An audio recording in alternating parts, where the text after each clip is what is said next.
जय श्री कृष्ण दोस्तों, मेरा नाम है अजय कृष्णवंशी।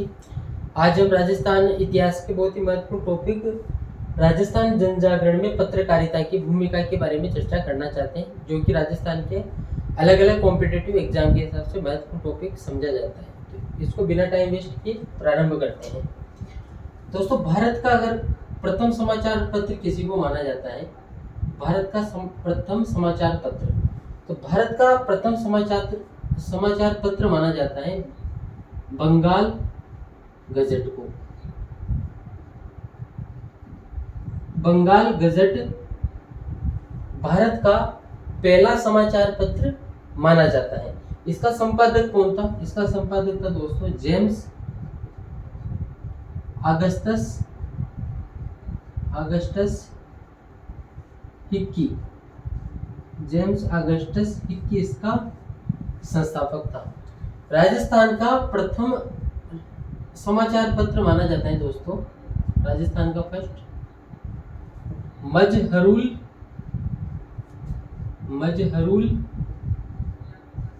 सरूर पत्र। मजहरूल सरूर पत्र ये समाचार पत्र हिंदी तथा उर्दू दोनों भाषाओं में प्रकाशित होता था। इसके अलावा अगर हम बात करें राजस्थान का प्रथम हिंदी समाचार पत्र, यानी कि जिसमें केवल हिंदी का प्रयोग किया जाता था, तो प्रथम हिंदी समाचार पत्र राजस्थान का जो था उसका नाम था जगलाभ चिंतक।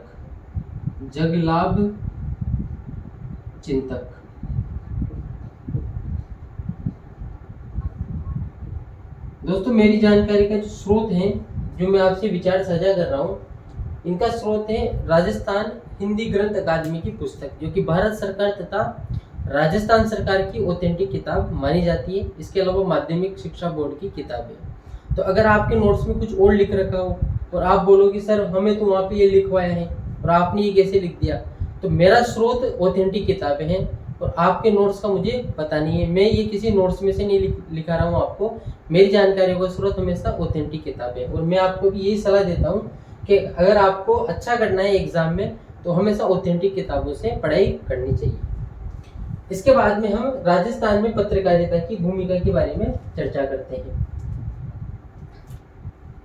पहला समाचार पत्र लेते हैं हम राजपुताना हेराल्ड। अभी तक की अपनी चर्चा ये रही है दोस्तों कि भारत का प्रथम समाचार पत्र बंगाल गजट, जिसको जेम्स ऑगस्टस हिक्की द्वारा संपादित किया गया। राजस्थान का प्रथम समाचार पत्र मजहरूल सरूर पत्र, जो कि हिंदी और उर्दू दोनों में था। राजस्थान का प्रथम समाचार पत्र जो कि पूर्ण रूप से हिंदी में था, जगलाभ चिंतक। अच्छा, इनकी ये भी चाहे तो अगर हम इनकी डेट भी लिख सकते हैं, जैसे ये 1780 में प्रकाशित हुआ था। मजहरूल सरूर पत्र जो है ये 1849 में प्रकाशित हुआ था और जगलाभ चिंतक 1861 में प्रकाशित हुआ था। राजपुताना हेराल्ड की बात करते हैं, इसका प्रकाशन हुआ था दोस्तों 1885 में। कहां पर हुआ था इसकी चर्चा करते हैं। राजपुताना हेराल्ड का प्रकाशन प्रारंभ हुआ था 1885 में अजमेर में। और ये जो समाचार पत्र था ये अंग्रेजी भाषा में प्रकाशित होता था, इंग्लिश भाषा में इसका प्रकाशन होता था। कौन था इसका संपादक? इसका संपादक था हनुमान सिंह इसका संपादक था।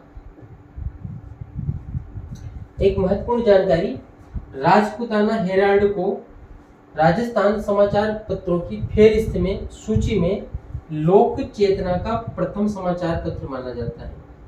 राजपुताना हेराल्ड को लोक चेतना का प्रथम समाचार पत्र माना जाता है। 1885 में प्रकाशन अजमेर से।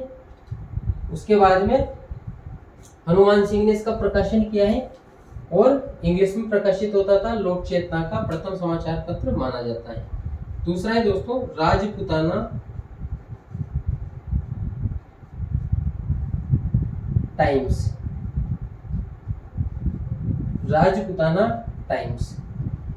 राजपुताना टाइम्स का प्रकाशन होता था, प्रारंभ हुआ था 1885 में। कहां से हुआ था? अजमेर से हुआ था।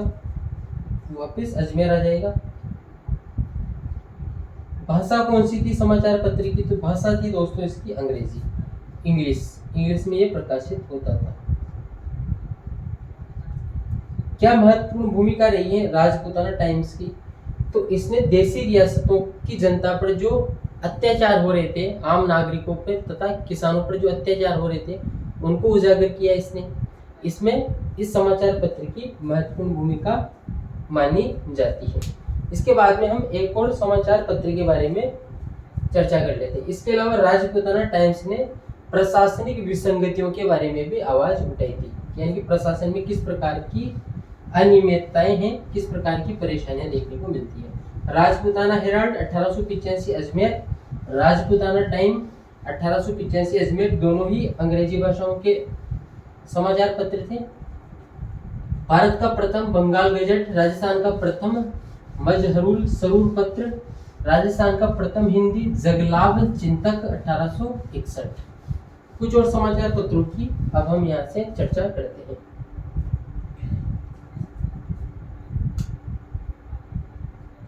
Rajputana gazette, Rajputana gazette, Rajputana gazette का प्रकाशन होता है दोस्तों 1885 ईस्वी में। कब होता है? 1885 ईस्वी में होता है। कौन कौन सी भाषाओं में प्रकाशित होता था? तो हिंदी में प्रकाशित होता था, इसके अलावा ये उर्दू में भी प्रकाशित होता था। कौन था इसका संपादक? इसका संपादक था मौलवी मुराद अली, मौलवी मुराद अली इसका संपादक, इसके संपादक थे। रियासती जनता पर जो अत्याचार हो रहे थे उसके बारे में इस अखबार में विशेष टिप्पणियां हो रही थी। इस अखबार ने रियासती जनता पर हो रहे अमानवीय अत्याचारों के बारे में आवाज उठाई थी। इस वजह से मौलवी मुराद अली, जो कि राजपुताना गजट के संपादक भी थे, इनको जेल भी जाना पड़ा था। इसके बाद में हम एक और समाचार पत्र की चर्चा करते हैं। 3 समाचार पत्र अभी तक हम कवर कर चुके हैं, राजपुताना हेराल्ड, राजपुताना टाइम्स तथा राजपुताना गजट। अब हमारा जो 14 समाचार पत्र है वो है दोस्तों राजस्थान समाचार, राजस्थान समाचार। राजस्थान समाचार का प्रकाशन होता है 1889 ईस्वी में। प्रारंभ में ये समाचार पत्र साप्ताहिक था, यानी कि 7 दिनों में एक बार प्रकाशित होता था। लेकिन 1904 के बाद में ये समाचार पत्र दैनिक हो गया, यानी कि पर डे इसकी छपने लग गया है। कौन था इसका संपादक? इसका संपादक था मुंशी समर्थदान, मुंशी समर्थदान। कहां से प्रकाशित होता था? अजमेर से प्रकाशित होता था। कहां से प्रकाशित होता था? अजमेर से। अभी तक हम 4 समाचार पत्रों की चर्चा कर चुके हैं और चारों ही समाचार पत्र अजमेर से प्रकाशित होते थे। राजपुताना समाचार अजमेर से प्रकाशित होता था, 1889 में प्रारंभ हुआ था। किसने प्रारंभ किया था? मुंशी समर्थदान ने प्रारंभ किया था। क्या विशेषता इसमें? आर्य समाज की इस समाचार पत्र में प्रशंसा की गई थी, आर्य समाज की प्रशंसा की गई थी। रियासती जनता की जो समस्याएं थी, रियासती जनता की जो आम नागरिक तथा जो किसान थे, उन पर जो शोषण हो रहे थे, उनको भी इस समाचार पत्र में उजागर किया गया था। इसके अलावा जब झालावाड़ के शासक झाला जालिम सिंह को वहां से ब्रिटिश सरकार द्वारा हटा दिया गया, तो झाला जालिम सिंह को झालावाड़ रियासत के शासक के पद से हटाने का भी इस समाचार पत्र ने मुखर विरोध किया था। ये भी अपने को जानकारी होनी चाहिए। एक और समाचार पत्र की बात करते हैं यहाँ पर, सर्वहित। सर्वहित एक ऐसा समाचार पत्र है जो राज्याश्रित था। राज्याश्रित का क्या मतलब होता है दोस्तों? मतलब जिस पर जो शासक के द्वारा उसको प्रश्रय मिला हुआ था, शासक के द्वारा उसको प्रश्रय मिला हुआ था। कहाँ से प्रकाशित होता था, कब प्रकाशित होता था? 1890 से प्रकाशित होना प्रारंभ हुआ था। बूंदी से प्रकाशित होता था। बूंदी राज्य का समाचार पत्र था ये। क्या विशेष है सर्वहित के बारे में? विशेष ये है कि ये समाचार पत्रों में प्रथम ऐसा समाचार था जिसके प्रत्येक अंक में इसकी मुद्रण संख्या भी छपती थी। क्या बोला मैंने? प्रत्येक अंक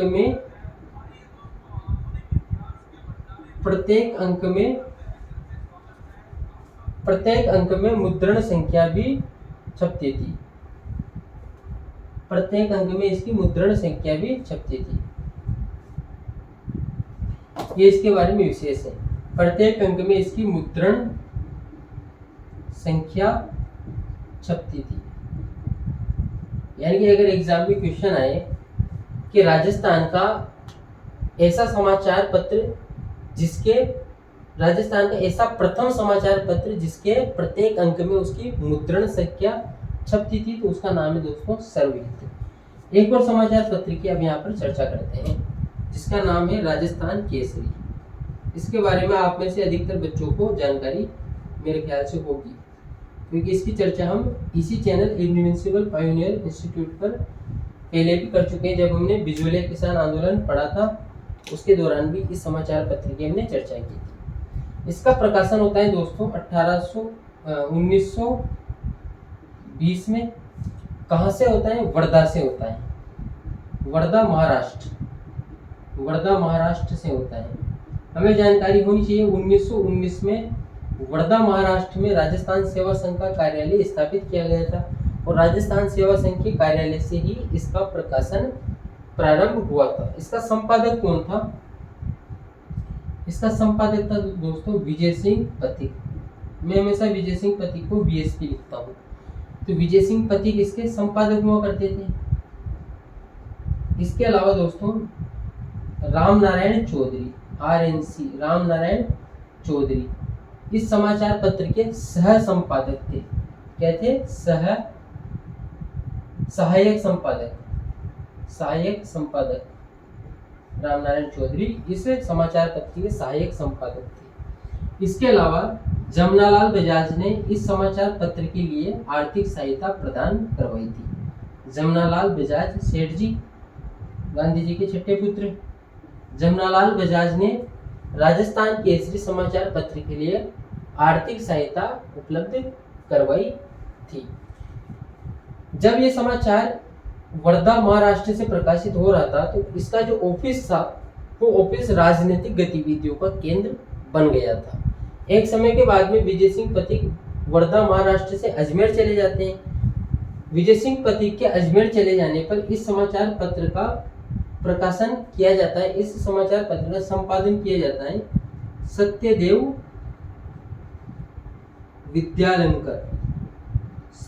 विद्यालंकर के द्वारा इस समाचार पत्र का संपादन किया जाता है। राजस्थान केसरी समाचार पत्र के दो भाग हुआ करते थे। प्रथम भाग में देशी रियासतों की जनता की जो समस्याएं हैं उनको उजागर किया जाता था और इसके दूसरे भाग में ब्रिटिश भारत या फिर ब्रिटिश प्रांतों में जो राष्ट्रीय आंदोलन घटित हो रहे हैं उनके बारे में प्रकाशन मिलता था। राजस्थान केसरी समाचार पत्र दो भागों में प्रकाशित होता था। प्रथम भाग में देशी रियासतों की जनता की समस्याओं को चिन्हित किया जाता था और दूसरे भाग में ब्रिटिश प्रांतों में घटित राष्ट्रीय आंदोलनों के बारे में चर्चा की जाती थी। बाद में जब राजस्थान सेवा संघ का कार्यालय अजमेर में ही परमानेंट रूप से शिफ्ट हो गया था तो इस समाचार पत्र का प्रकाशन अजमेर से ही किया गया था। बाद में अजमेर से ही इसका प्रकाशन किया गया था। रामनारायण चौधरी भी उस समय सक्रिय थे तो उनके द्वारा भी इसमें काफी महत्वपूर्ण भूमिका निभाई गई। महत्वपूर्ण अखबार था जिसने बिजोलिया किसान आंदोलन को भी लोकप्रियता दिलाई, बेगू किसान आंदोलन को भी लोकप्रियता दिलाई। बहुत सारे किसान आंदोलनों में ये अखबार सक्रिय रूप से महत्वपूर्ण रूप से जन जागरण के क्षेत्र में योगदान दिया। 1922 के बाद में दोस्तों ये अखबार बंद हो जाता है। कुछ राजनीतिक कारण होते हैं, ब्रिटिश सरकार का दबाव होता है कि इस अखबार को 22 के बाद में बंद करना पड़ता है। उसके बाद में राजस्थान सेवा संघ के द्वारा अलग अलग समाचार पत्र भी निकाले जाते हैं। तो दोस्तों आज हमने चर्चा की है राजस्थान जन जागरण में पत्रकारिता की भूमिका के बारे में, जिसमें हमने भारत का पहला समाचार पत्र, राजस्थान का पहला समाचार पत्र, राजस्थान का हिंदी में पहला समाचार पत्र, इसके अलावा Rajputana Herald, Rajputana times, Rajputana gazette, Rajasthan समाचार, उसके बाद में हमने सर्वहित तथा राजस्थान केसरी समाचार पत्रों के बारे में चर्चा की है। उम्मीद करता हूँ पर्टिकुलर क्लास आप सबके कॉम्पिटिटिव एग्जाम के लिहाज से महत्वपूर्ण रहेगी। अगर आपने वीडियो को शुरू से अंत तक देखा है तो धन्यवाद, थैंक यू वेरी मच। इसके बाद में हम नेक्स्ट वीडियो में मिलते हैं, जिसमें कुछ और समाचार पत्रों के बारे में बात करेंगे जिन्होंने राजस्थान जन जागरण के क्षेत्र में महत्वपूर्ण भूमिका का निर्वहन किया है। धन्यवाद, थैंक यू वेरी मच।